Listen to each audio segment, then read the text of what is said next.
Welcome back. These are the latest updates surrounding the tensions on the Korean Peninsula. The US Missile Defense Agency has this week issued a request for information, or RFI, regarding high-altitude, long-endurance unmanned aircraft capable of carrying a high-energy laser. These would be intended to intercept an ICBM or intercontinental ballistic missile.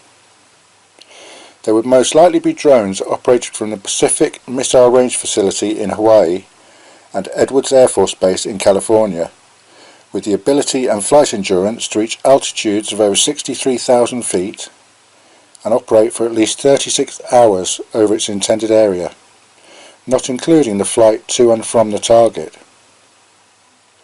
This is without doubt in response to the rapidly progressing nuclear and ballistic missile program in North Korea, and their obsession with developing an ICBM able to hit mainland America.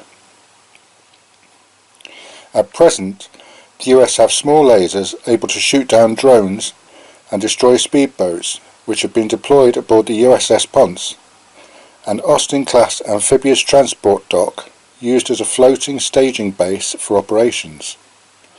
These lasers are, however, only small fry.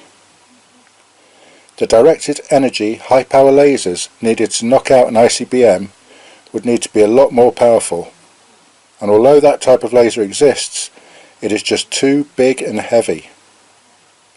The aim, therefore, is to reduce the size and weight of this technology to fit onto operational aircraft, like the Predator and Reaper drones in use today.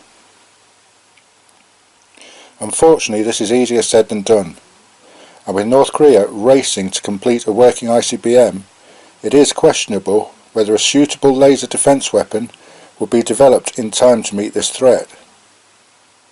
In fact, analysts predict Kim Jong-un will have the capability to reach the US before the end of Donald Trump's term as president.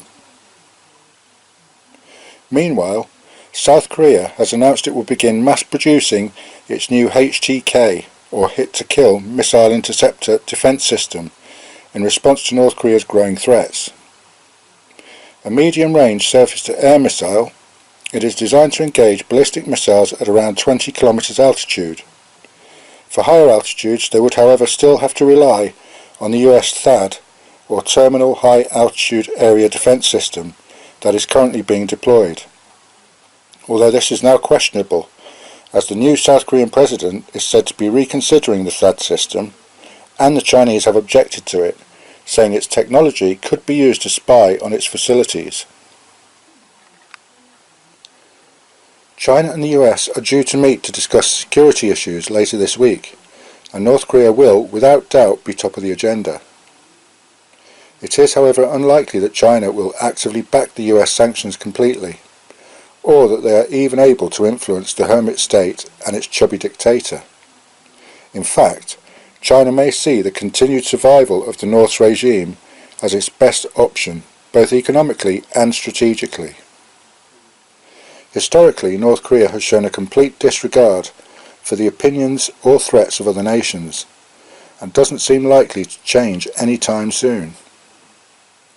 Indeed, it is very probable that another ballistic missile test or another nuclear test will happen in the very near future. What the US position and response will be is hard to tell, but eventually patience and diplomacy will become less of an option as the threat becomes bigger and more imminent. Whatever happens, we will try to keep you informed, so hit that subscribe button for further updates. The world is watching, so please be kind to each other.